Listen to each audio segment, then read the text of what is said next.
there's a huge amount of money in branded clothing, branded T-shirts, branded trainers, um, anything connected with sports, which is a huge market as well.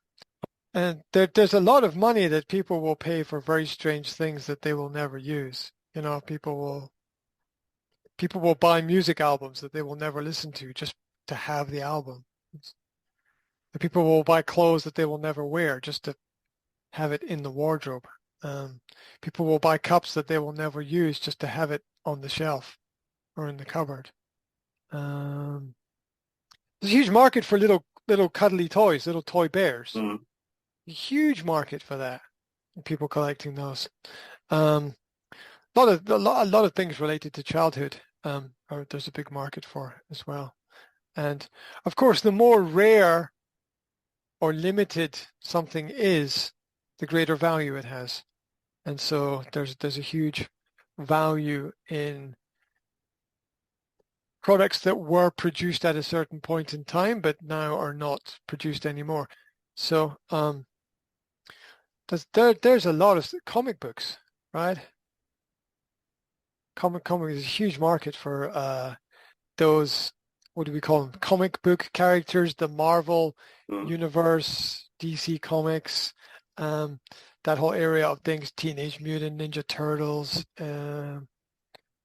lot of strange stuff. And sometimes I flick through Facebook Marketplace on my phone just Mm. to see what is there, just to see what people are selling, because it's kind of interesting. And I did that at the weekend, and there was some kind of electrical machine. It looked like it said World War I electrical machine for sale. And I looked at it, and the person said, I don't know what this is, but I'm selling it for £40 if anybody wants. Yeah. And I'm like, that looks really weird. And so I took the image, I screenshotted the image, and I put that picture into Google image search. And I searched for other images similar. It's a very simple thing. It's very easy to do. It takes Mm. 2 seconds, right? And it came up instantly with a picture of something exactly the same, saying that it was an early 20th century electroshock machine for electrotherapy. People would Mm. give themselves electric shocks as therapy, which is a really strange thing. But someone was Mm. selling that, right? Someone had one. Don't know where they got it, right? They had it and they were selling it. And it's probably worth much more than £40. Needed to be cleaned up a little bit, I suppose. Furniture. We've talked about furniture before. There's a big market for good quality old pieces of furniture because in the past, a lot of the old things were designed much more beautifully than the modern things. Modern things are very functional. A table must be a square. Right? But in the past, it was like, no, it has to be artistically created and beautifully ornamented and designed and has to, the look mattered to people much more than the function did. Interesting elements of the past. Look at how beautiful old buildings are compared to new buildings. Mm. There was a lot of thought and attention to detail in those elements. And so it's always interesting, and there's a market there for things. And you can buy and sell on as well. If you take care of the product and look after it, you can sell it on to somebody else and they can enjoy it. Mm. And some things are not meant to last forever. They have their period of time, and your daughter wears a ski suit one year and next year she's too big for last year's ski suit. And so she only wore it for one season. And, what is that? 10, 15 times maximum. Yeah. Mm. And, it's not going to get completely destroyed in that period of time. So, you wash it, you clean it, and you sell it on to somebody else. And it becomes win-win for everybody, really. So yeah, it's huge markets in these limited old products, old technology, old computers, old video games. Big market for old cars. And new cars are terrible. They all look exactly the same. It's And I say they all, I mean, obviously there are variable differences, but you know what I'm talking about. I mean, there's a standard design, and sometimes from a distance you can't tell exactly which car it is because there's a similarity between all of them that makes it very, very hard. And the old cars looked different. People experimented more. There was less standardization of design in everything. And now we have mass production. Perhaps things were made on an individual basis in the past, and like paintings. A lot of people have paintings on their wall that are really, Mm. really, really valuable, and they don't even know. They don't know who the artist is. They don't know where it came from. Yes. It belonged to their mother or their grandmother, and it was passed down through the family to them, and they don't know where it came from, and um, or maybe they found it in a garage somewhere, or just lying in somebody's house. Um, Jewelry, right? Necklaces, rings, uh, earrings, all all the things that women love to put on their body, right? There's a massive market for retro retro stuff, classics, things, music from the 80s, fashion from the 70s, um, cars from the 60s. Don't know what was in the 50s. Not much because it was after the war. Um, it gives you an idea of value in products and things. I bought a record player last week, and I bought it as a gift for my son, and I bought it from Facebook Marketplace. Mm. And I looked on Facebook Marketplace, and there was 10 people selling record players. So I was like, okay, I'll buy one, and I bought it and got it very cheap, and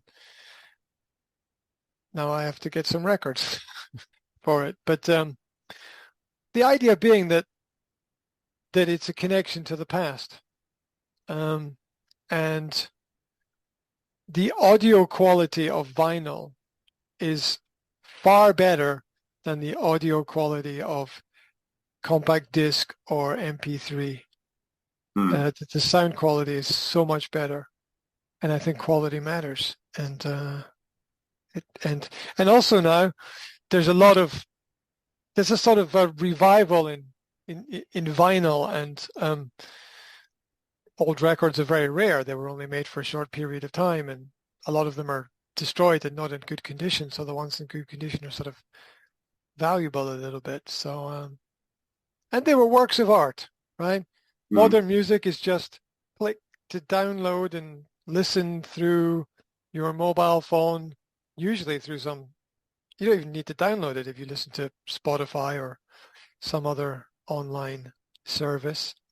And it's no longer a complete package of artwork because the records were works of art. The album covers were works of art. It was more of a Mm. whole experience. Modern music is very, very, what would be a word, good word? Well, I want to say cheap, but not cheap. Trashy, as in trash. Mm. Trash means rubbish, right? So it's the Mm. American word for rubbish. British people say rubbish, American people say trash. And if you put a Y at the end, you get the adjective trashy. Now, a lot of modern music is very trashy. It's good for it's good for 5 minutes. It's good for 5 minutes and then you throw it away, go on to something else. Whereas the music of the past was something that had more value for a longer period of time. If you've got the old vinyl of the Beatles, I've got some Beatles records, yeah? Hard Day's Night. Do you know the Beatles songs? So I have the original vinyl, Hard Day's Night, the album. And it's beautiful, and it opens and it folds out, and it's got the lyrics, and it's got extra pictures, and it's a beautiful work of art. It's completely useless, but as a thing in the modern world, but it's a beautiful work of art. That which is precious and breakable has more value a lot of the time. You have to take, you have to clean the vinyl very carefully, and you gotta put it in the right place, and you gotta protect it, and you gotta have the right needle on the record and drop the needle to get the right sound, and it's a whole different experience in terms of music. Yeah. Or get a song on your phone and listen to it on your phone, and then get a vinyl record and play the vinyl record. It's not the same thing. It's absolutely not the same thing. It's like comparing cheap wine to expensive wine. Yeah? They're both wine, but it's not the same thing at all. There's a huge difference in the frequency of the sound that comes from the record. And old music is very warm. It changes you physically. When it's actually warm, it actually like increases the temperature of your body. Play an old vinyl Frank Sinatra album, right? It changes your physical presence. Whereas the new music is just it's not even new, is it? I mean, we've been doing that for 30, 40 years. Pump up the jam, pump it up while your feet up, pump it, and the jam is done, whatever. So, we've been destroying music for a long period of time, and now it's all made by robots anyway. So, seriously, there's very little human involvement. You can get artificial programs to write your lyrics, write your music, make a video for you, and it takes, 30 minutes. You can do it in 30 minutes. It's crazy.